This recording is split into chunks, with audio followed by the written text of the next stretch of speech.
Merci de choisir NAL TV International. Mesdames et messieurs, bonjour. Ravi de vous retrouver et cette nouvelle édition de Midi au Caire, un programme qui vous présente tout ce qui s'est passé sur la scène égyptienne ces dernières 24 heures. On va commencer donc par le président Abdel Fattah el-Sisi qui a donné ses directives de charger le parquet général du dossier du décès du joueur de foot Ahmed Rifat pour entreprendre les procédures judiciaires nécessaires afin de dévoiler toutes sortes de contraventions, et ce pour garantir la réalisation de la justice.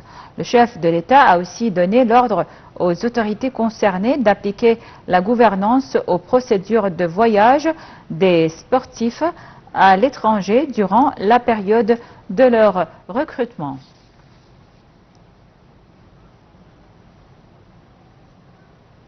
Le président Abdel Fattah el-Sisi s'est réuni hier au Caire avec le ministre turc des Affaires étrangères Hakan Fidan et la délégation qui l'accompagne en présence du ministre des Affaires étrangères et de l'immigration Badr Abdelghati. Le président el-Sisi a jugé impératif de parvenir à un règlement définitif de la cause palestinienne. Les détails dans ce commentaire. Le président Abdel Fattah el-Sisi a reçu lundi le ministre turc des Affaires étrangères Hakan Fidan. A-t-on appris du porte-parole officiel de la présidence, le conseiller Ahmed Fahmi. Était présent à la rencontre le chef de la diplomatie égyptienne Badr Abdelghati et l'ambassadeur de Turquie au Caire. Les discussions ont essentiellement porté sur l'évolution de la conjoncture régionale. Le président a affirmé que le Proche-Orient passe par un tournant critique et très dangereux. Tournant qui nécessite les plus hauts niveaux de retenue et de sagesse. Selon le président el-Sisi, l'issue pour désamorcer la montée de la tension est que les puissances et la communauté internationale unissent les efforts afin de parvenir à un cessez-le-feu dans la bande de Gaza pour céder place aux solutions politiques et diplomatiques. Les parties égyptiennes et turques ont fait preuve d'une convergence de vues vis-à-vis du caractère sérieux de la scène régionale. Les deux parties ont condamné la politique d'escalade israélienne. Sisi a également affirmé la nécessité de parvenir à une solution radicale de la cause palestinienne basée sur la solution à deux États. Pour ce qui est des relations Égypte-Turquie, il faut rappeler que la visite en Égypte du président turc Erdogan en février dernier a jeté les bases d'un nouvel élan de relations positives entre les deux pays. Les deux parties aspirent en fait à la tenue bientôt de la première réunion du Conseil stratégique de haut niveau, conseil qui constituera un tournant dans les relations bilatérales.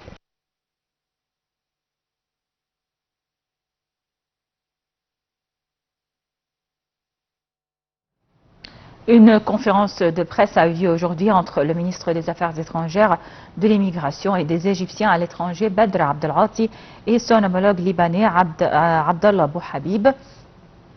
Ceci est intervenu à l'issue de l'entretien qui a eu lieu au siège du ministère des Affaires étrangères dans la nouvelle capitale administrative. Selon le porte-parole du ministère des Affaires étrangères, l'ambassadeur Ahmed Abouzid, L'entretien a porté sur les derniers développements survenus dans la bande de Gaza et leurs répercussions sur la situation au Liban. L'entretien a également porté sur les efforts acharnés que déploie l'Égypte pour contenir la recrudescence dans la région. À l'issue de l'entretien, une conférence de presse a été tenue à laquelle, lors de laquelle Abdelghati a souligné l'importance d'éviter l'escalade militaire dans la région vu les dangers qu'elle pourrait engendrer. Il a indiqué avoir examiné avec son homologue libanais la lutte contre le terrorisme et le renforcement de la sécurité dans la région. Le ministre libanais des Affaires étrangères, Abdallah Bouhabib, a de son côté déclaré avoir examiné avec Dr Abdelghati les répercussions de la situation régionale sur la situation au Liban. Il a apprécié les efforts acharnés que déploie l'Égypte pour contenir la recrudescence dans la région.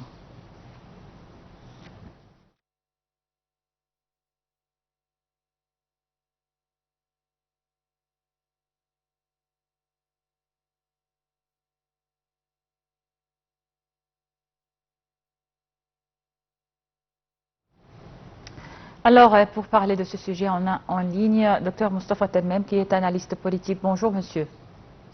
Bonjour à vous. Une conférence de presse et des entretiens entre l'Égypte et le Liban, entre le ministre des Affaires étrangères égyptien Badr Abdelghati et son homologue libanais Abdallah Bouhabib.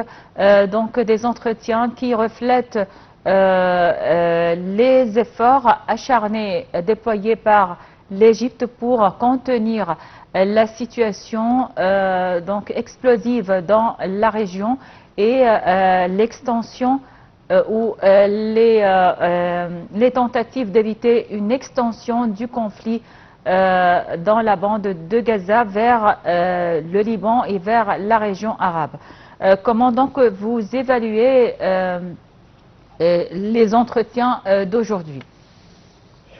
Certainement, la situation maintenant au Moyen-Orient, avec tous ces troubles-là, est très dangereuse. Et certainement, l'Égypte exerce beaucoup d'efforts pour avoir une solution pour arrêter cette guerre entre Gaza et Israël. Parce que si cette situation va être peut-être plus grave, ça serait très dangereux, pas pour seulement Israël et Gaza, mais pour la région totale.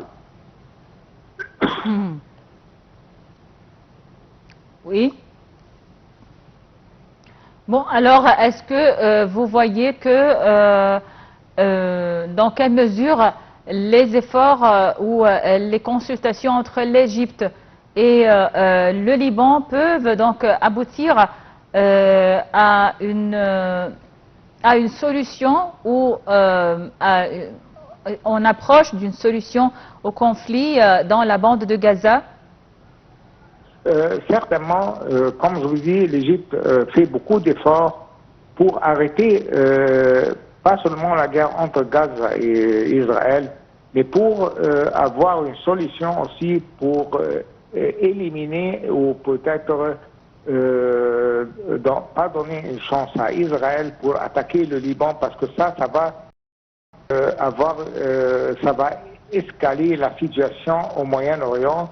Et certainement, ce serait très dangereux parce que peut-être des autres parties peut-être vont entrer dans cette guerre-là, comme on a au Yémen, comme on voit au sud de la mer Rouge, il y a des problèmes. Et peut-être les Houthis aussi en attaque Israël. Et certainement, ça va escalader la situation et ça, ce n'est pas aux faveurs d'avoir la paix dans cette région. Oui, alors docteur Moustapha Temem, analyste politique, merci beaucoup et passez une excellente journée. Une courte pause et on continue avec, avec nos nouvelles de Midi au Caire.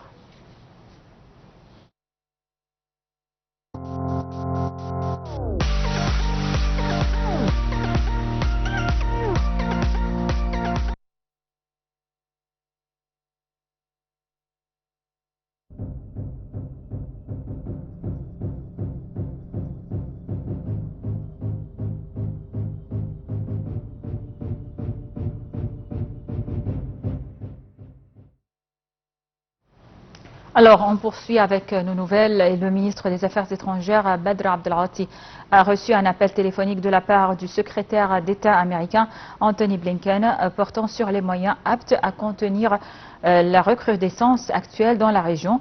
Dr Abdelghati a informé son homologue américain des contacts qu'il a effectués en vue de désamorcer la crise en cours. Cette crise qui s'est empirée à la suite des assassinats perpétrés par Israël et qui a engendré un état de tension et des réactions qui pourraient rendre la situation sécuritaire incontrôlable. Lors de cet entretien, le chef de la diplomatie a insisté sur la nécessité que toutes les parties éprouvent la maîtrise et la retenue.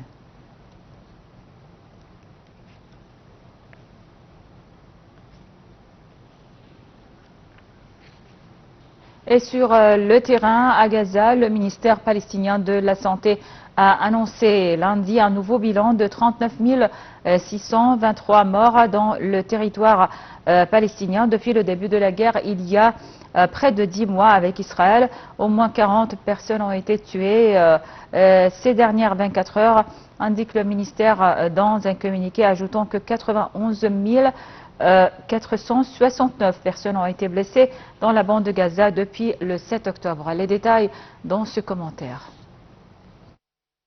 La défense civile à Gaza a indiqué avoir reçu lundi d'Israël les corps de 80 Palestiniens non identifiés et les avoir enterrés dans une fosse commune près de la ville de Khan Younis dans le sud de la bande de Gaza.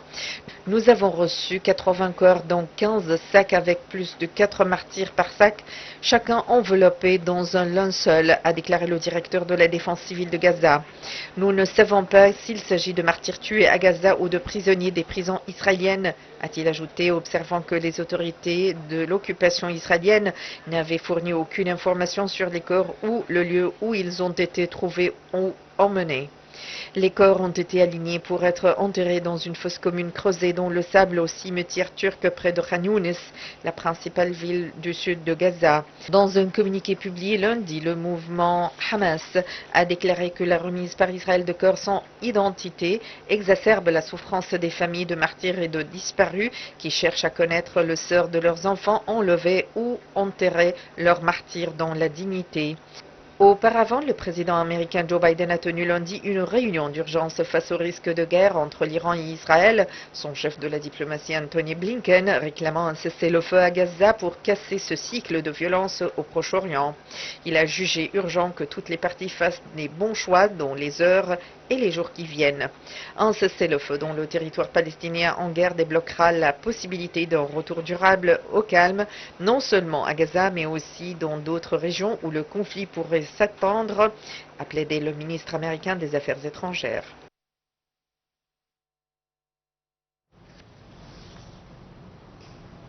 Une source de haut niveau a nié les informations publiées par les médias israéliens selon lesquelles il y aurait des tunnels actifs entre l'Égypte et la bande de Gaza.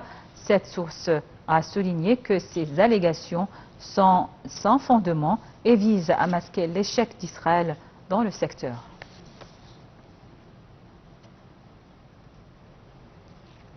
Le chef du gouvernement, Mustafa Madbouli, a tenu une réunion avec le ministre des Finances, Ahmed Kojok, au cours de laquelle il a examiné nombre de dossiers.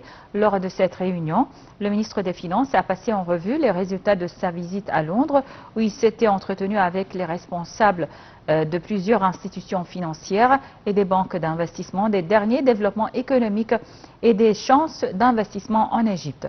Le ministre a déclaré que ces entretiens s'inscrivaient dans le cadre d'une série de rencontres avec les représentants du secteur privé pour expliquer les mesures qui avaient été prises en Égypte pour relancer les investissements, surtout dans le secteur du développement.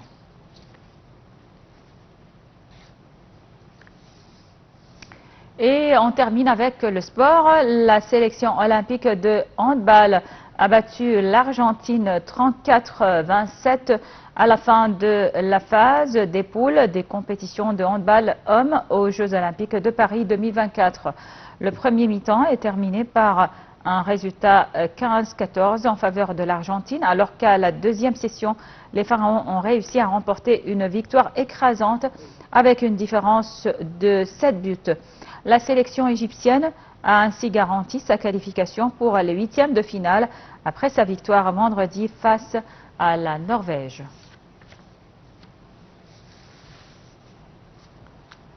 Bon voilà, c'était donc tout pour cette édition de Midi au Caire. Merci pour votre attention. Restez sur Nile TV pour la suite de nos programmes en langue française qui se poursuivent jusqu'à 13h heure locale du Caire.